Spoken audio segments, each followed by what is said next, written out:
We're coming up on 25 past the hour, and you're listening to the Noon Report on Family Life.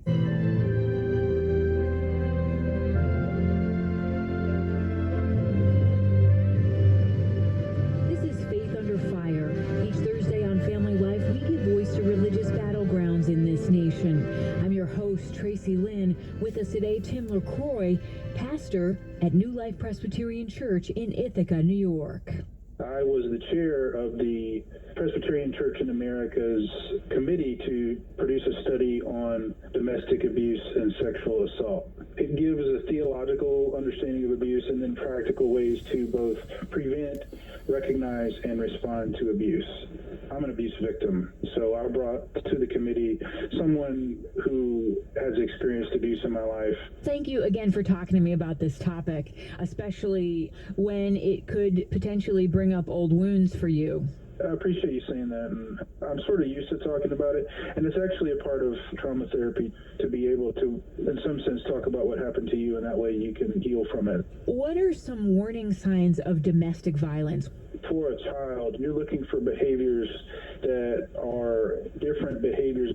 A lot of times a kid is acting weird because of something that's going on, so just be curious and look into the situation. A lot of times for kids who are experiencing abuse, they may recoil. If you physically come near them, they may recoil to touch. They may be overly ticklish. They may exhibit regressive behaviors, like if they're already toilet trained, they have trouble not being toilet trained all of a sudden.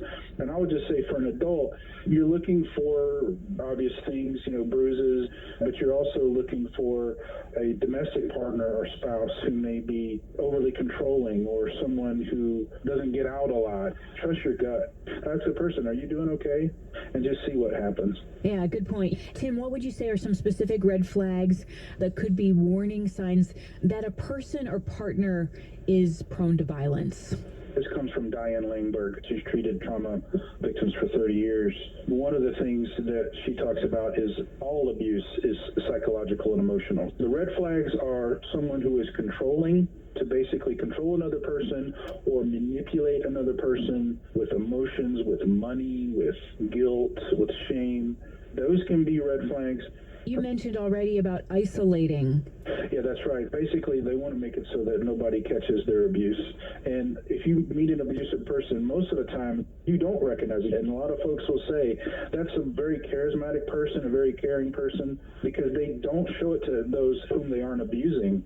An abusive person is probably one of the most deceptive, manipulative people that you've ever met. One of the things that I hear all the time is, I never thought that. I never thought that that person was an abuser. Yeah, a lot of that goes along with the grooming aspect, too.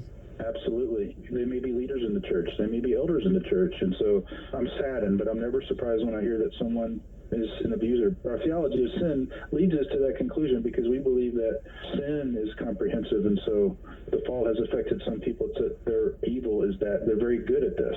Yeah. And that's what people need to understand is you're not dealing with someone who's really going to give you warning signs. So the main thing is you just need to be aware and not dismiss things when they happen. That's usually how abuse doesn't get caught, is people are dismissive. Yeah, good reminder to listen to the people that are saying, I've been abused, or this is what's been done to me, or I'm afraid because of this. Tim, not all churches are equipped to help folks navigate domestic violence or sexual abuse.